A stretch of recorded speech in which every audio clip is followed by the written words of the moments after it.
kiddos, we are in our last week of our novel study. And so what we're going to do today is we are going to dig into chapters 40 through 42. And so we're going to dig into Stanley today as a character.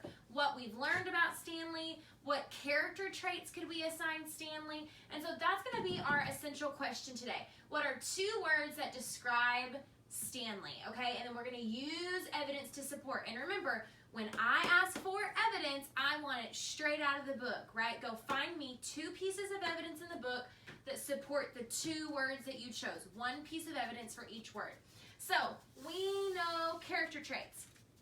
Character traits are how a character is thinking, acting, feeling, and speaking. So what you're going to do today is you're going to pick two words that describe how is Stanley thinking, how is he acting, how is he feeling, what is he saying? What two words describe that? So here are some examples of words that we could pick from. Angry, sad, lonely, joyful, brave, scared, friendly, upset. All words that we commonly use to describe character. So remember, we have to constantly ask ourselves these questions. How is my character thinking? How is my character acting? How is my character feeling? What are they saying? And why? And that helps me come up with these two words. We know, kiddos, that this is going to be an inference. And we know an inference is when we use clues in the text. So the clues would be thinking, acting, feeling, and speaking. That text evidence about how they are thinking, acting, feeling, and speaking. Those are our text clues, right? Then we take a step back and we walk through it and we go, I know, let's take Zero, for example, right? He did something crazy last week. He picked that shovel up and he slapped Mr. Pendanski in the face with it. I know if the clue in the text is when Stanley, or when Zero swings the shovel like a baseball bat, that's my clue, and hits Mr. Pendanski with it, well, I have to take a step back and I go, I know that when someone hits somebody else, they're probably really angry. It's my background knowledge, right? So together, I can make an inference that Zero is angry. Okay, he was angry. He didn't want to dig any more holes. He was tired of being called stupid, right? So today we're going to focus on Stanley, two words that describe him. So we're in chapter 40. We are on page 177. Grab your book, follow along with me, and remember we're looking for two words to describe Stanley. When Stanley found the onion the night before, he didn't question how it had come to be there. He ate it gratefully. But now as he sat gazing at Big Thumb in the meadow full of flowers, he couldn't help but wonder about it. If there was one wild onion, there could be more. He intertwined his fingers and tried to rub out the pain. Then he bent down and dug up another flower, this time pulling up the entire plant, including the root. Okay, if you're following along with me, you're seeing this break in the paragraphs, right? There's a big space here. And remember, we talked about this with Lightning Thief. When this happens, it's a change in time, it's a change in place, and for us, it's a change in time. We're going back 110 years now to Sam. Onions, fresh, hot, sweet onions, Sam called as Mary Lou pulled the cart down Main Street. 8 cents a dozen. It was a beautiful spring morning. The sky was painted pale blue and pink, the same color as the lake and the peach trees along its shore. Miss Gladys Tennyson was wearing just her nightgown and robe as she came running down the street after Sam. Mrs. Tennyson was normally a very proper woman who never went out to public without dressing up in fine clothes and a hat. Remember, kiddos, it was 110 years ago. 110 years ago. Girls didn't show skin back then, right? This outfit would be inappropriate in public, right? So it was quite surprising to the people of Green Lake to see her running past them. Sam, she shouted. Whoa, Mary Lou, said Sam, stopping his mule cart. Good morning, Mrs. Tennyson, he said. How's little Becca doing? Gladys Tennyson was all smiles. I think she's going to be all right. That fever broke about an hour ago, thanks to you. I'm sure the good Lord and Doc Hawthorne deserve most of the credit. The good Lord, yes, agreed Mrs. Tennyson, but not Dr. Hawthorne. That quack wanted to put leeches on her stomach. Leeches, my word. He said they would suck out the bad blood. Now you tell me, how would a leech know good blood from bad blood? I wouldn't know, said Sam. It was your onion tonic, said Mrs. Tennyson. That's what saved her. Other townspeople made their way to the cart. "Good morning, Gladys," said Hattie Parker. "Don't you look lovely this morning?" Several people snickered. Remember, she's in a robe, right? So that was a sarcastic comment. "Good morning, Hattie," Mrs. Tennyson replied. "Does your husband know you're parading about in your bedclothes?" Hattie asked. There were more snickers. "My husband knows exactly where I am and how I am dressed, thank you," said Mrs. Tennyson. "We have both been up all night and half the morning with Rebecca. She almost died from stomach sickness. It seems she ate some bad meat." Hattie's face flushed. Her husband, Jim Parker, was the butcher. Remember, butchers are people, we learned about this when we were doing Parker Homestead. Butchers are people who slaughter animals and sell their meat, right? Their job is to cut the meat up, package it, and sell it. Okay, so if somebody ate bad meat, whose fault was it that she ate bad meat? Hattie's husband, because he's the one that sold him the meat. "It made my husband and me sick as well," said Mrs. Tennyson, "but it nearly killed Becca, with her being so young. Sam saved her life." "It wasn't me," said Sam. "It was the onions." "I'm glad Becca's all right," Hattie said contritely. "I keep telling Jim he needs to wash his knives." "And Mrs. Pike," said Mr. Pike, who owned the general store. Hattie Parker excused herself, then turned and quickly walked away. "Tell Becca that when she feels up to it to come by the store for a piece of candy," said Mr. Pike. "Thank you, I'll do that."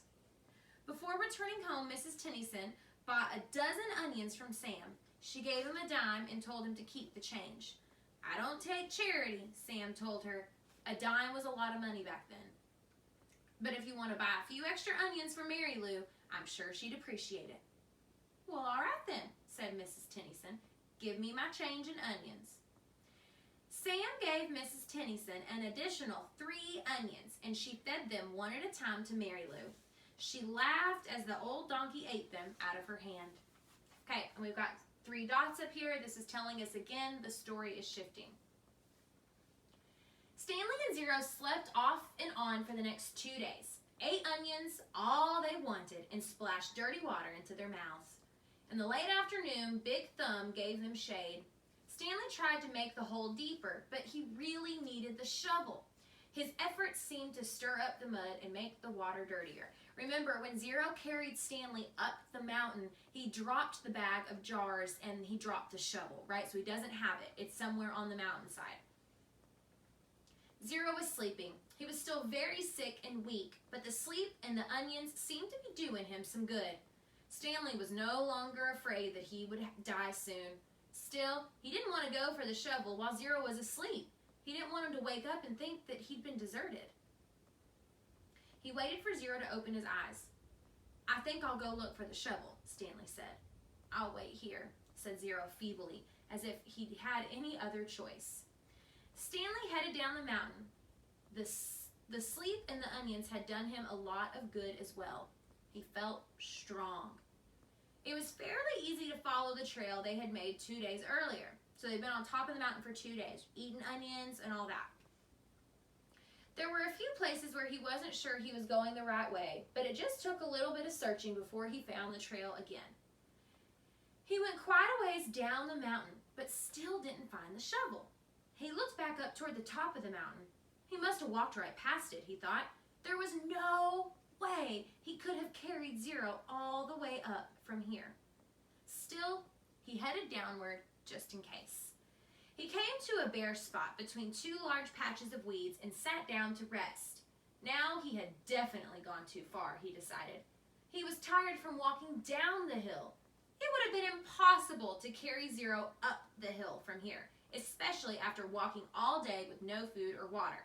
The shovel must be buried in some weeds. Remember, kiddos, Zero had eaten 110-year-old peaches, right? Like, he was throwing up, he couldn't walk, he couldn't move, and Stanley dropped the shovel, dropped the bag, picked Zero up, and walked Zero up the mountain, even after Stanley had been walking in the desert all day looking for Zero. So Stanley hadn't had food, he hadn't had lunch that day, okay? He didn't have any water, and he carries Zero all the way up the mountain, and Stanley's standing here going, "Wow, I carried him a long way. There's no way I could have done that." Before starting back up, he took one last look around in all directions. He saw a large indentation in the weeds a little further down the mountain.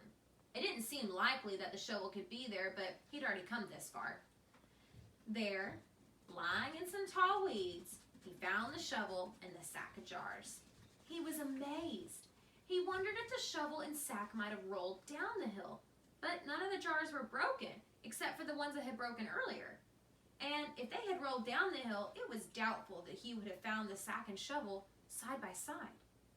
On his way back up the mountain, Stanley had to sit down and rest several times. It was a long, hard climb. Guys, this is a great piece of evidence to pick a word to describe Stanley. Stanley carried Zero all the way up that mountain when it was a long, hard climb. That's our evidence, right? Give me a word to describe Stanley in that. Okay, pause this video, go to the graphic organizer. You can go ahead and do it and then come back to me, okay? Chapter 41, page 182. Zero's condition continued to improve. Stanley slowly peeled an onion. He liked eating them one layer at a time. The water hole was now almost as large as the holes they had dug back at Camp Green Lake. It contained almost 2 feet of murky water. Murky means like not quite clear. Like you can, it's not like solid dirty, but it's got some stuff floating around in it.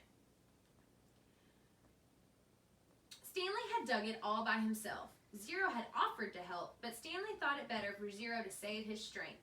It was a lot harder to dig in water than it was on the dry lake. Water makes it way heavier, right? It's a harder hole to dig, even though the dirt's soft. That's really heavy picking up that mud. Stanley was surprised that he himself hadn't gotten sick, either from the sploosh, the dirty water, or from living on onions. He used to get sick quite a lot back at home. Both boys were barefoot. They had washed their socks. All their clothes were very dirty, but their socks were definitely the worst. They didn't dip their socks in the hole, afraid to contaminate the water. Instead, they filled the jars and poured the water over their dirty socks. I didn't go to the homeless shelter very often, Zero said. Just if the weather was really bad. I'd have to find someone to pretend to be my mom. If I'd just gone by myself, they would have asked me a bunch of questions. If they found out I didn't have a mom, they would have made me a ward of the state. What's a ward of the state? Zero smiled. I don't know, but I didn't like the sound of it. Stanley remembered Mr. Pendanski telling the warden that Zero was a ward of the state. Stanley wondered if Zero knew he had become one. I like sleeping outside, said Zero. I used to pretend I was a Cub Scout. I always wanted to be a Cub Scout. I'd see them at the park in their blue uniforms. I was never a Cub Scout, said Stanley. I wasn't good at social stuff like that. Kids made fun of me because I was fat. I liked the blue uniforms, said Zero. Maybe I wouldn't have liked being a Cub Scout. Stanley shrugged one shoulder. My mother was once a Girl Scout, said Zero. I thought you said you didn't have a mother. Everybody has to have a mother. Well, yeah, I know that. She said she once won a prize for selling the most Girl Scout cookies, said Zero. She was real proud of that. Stanley peeled off another layer of his onion. We always took what we needed, Zero said. When I was little, I didn't even know what was stealing. I don't remember when I found out, but we just took what we needed, never more. So when I saw the shoes on display in the shelter, I just reached in the glass case and took them. Clyde Livingston's shoes? Said Stanley. I didn't know they were his. I just thought they were somebody's old shoes. It was better to take somebody's old shoes, I thought, than to steal a pair of new ones. I didn't know they were famous. There was a sign, but I couldn't read it. Then the next thing I know, everybody's making this big deal about how the shoes are missing. That's kind of funny in a way. The whole place was going crazy, and there I was, wearing the shoes. And everyone's running around saying, what happened to the shoes? The shoes are gone. I just walked out the door. No one noticed me. When I got back outside, I ran around the corner and immediately took off the shoes. I put them on top of a parked car. I remember that they smelled really bad. Yeah, those were them, said Stanley. Did they fit you? Pretty much. Stanley remembered being surprised at Clyde Livingston's small shoe size. Stanley's shoes were bigger. Clyde Livingston had small, quick feet. Stanley's feet were big and slow. I should have just kept them, said Zero. I'd already made it out of the shelter and everything. I ended up getting arrested the next day when I tried to walk out of a shoe store with a new pair of sneakers. If I just kept those old smelly sneakers, then none of us would be here right now. Isn't that crazy how Zero and Stanley are connected? They never knew each other before Camp Green Lake, and it turns out that they're both there for the same reason. It's crazy. Zero became strong enough to help dig the hole. When he finished, it was over 6 feet deep. He filled the bottom with rocks to help separate the water from the dirt. He was still the best hole digger around. That's the last time I will ever dig a hole, he declared, throwing down the shovel. Stanley smiled. He wished it was true, but he knew they had no choice but eventually to return to Camp Green Lake. They couldn't live on onions forever. That's not what Sam says, right? Sam says Mary Lou was 100-some-odd years old and she'd only ever eaten onions, right? So do you think maybe these are the same onions that Sam used to garden? They had been completely around Big Thumb. It was like a giant sundial. They followed the shade. They were able to see out in all directions. There was no place to go. The mountain was surrounded by desert. Zero stared at Big Thumb. Must have a hole in it, he said, filled with water. You think? Where else could the water be coming from? Zero asked. Water doesn't run uphill. Stanley bit into an onion. It didn't burn his eyes or his nose, and in fact, he no longer noticed a particularly strong taste. He remembered when he had first carried Zero up the hill, how the air had smelled bitter. It was the smell of thousands of onions growing and rotting and sprouting. Now he didn't smell a thing. How many onions do you think we've eaten? He asked. Zero shrugged. I don't even know how long we've been here. I'd say about a week, said Stanley. And we probably each eat about 20 onions a day, so that's 280 onions, said Zero. Stanley smiled. I bet we really stink. You can smell things like garlic and onion on people's breath, right? And when you eat that many onions, and that's all you're eating, I mean, y'all, your sweat is going to smell like onions. Like, I bet Stanley's right. I bet they stink. 2 nights later, Stanley lay awake staring up at the star-filled sky. He was too happy to fall asleep. He knew he had no reason to be happy. He had heard or read somewhere that right before a person freezes to death, he suddenly feels nice and warm. He wondered if perhaps he was experiencing something like that. It occurred to him that he couldn't remember the last time he felt happiness. It wasn't just being sent to Camp Green Lake that had made his life miserable. Before, he'd been unhappy at school, where he had no friends, and bullies like Derek Doon picked on him. No one liked him, and the truth was, he didn't like himself. He liked himself now. He wondered if he was delirious. He looked over at Zero sleeping near him. Zero's face was lit in the starlight, and there was a flower petal in front of his nose that moved back and forth as he breathed. It reminded Stanley of something out of a cartoon. Zero breathed in, and the petal was drawn almost touching his nose. Zero breathed out, and the petal moved toward his chin. It stayed on Zero's face for an amazingly long time before fluttering off to the side. Stanley considered placing it back in front of Zero's nose, but it wouldn't be the same. It seemed like Zero had lived at Camp Green Lake forever, but as Stanley thought about it now, he realized that Zero must have gotten there no more than a month or two before him. Zero was actually arrested a day later, so Stanley was actually arrested before Zero was. But Stanley's trial kept getting delayed because of baseball. Remember, Clyde Livingston had to be there, and it was baseball season. So Zero probably got arrested and sent to Camp Green Lake quick, whereas Stanley got arrested, and it took a really long time for them to see the judge because Clyde was playing baseball.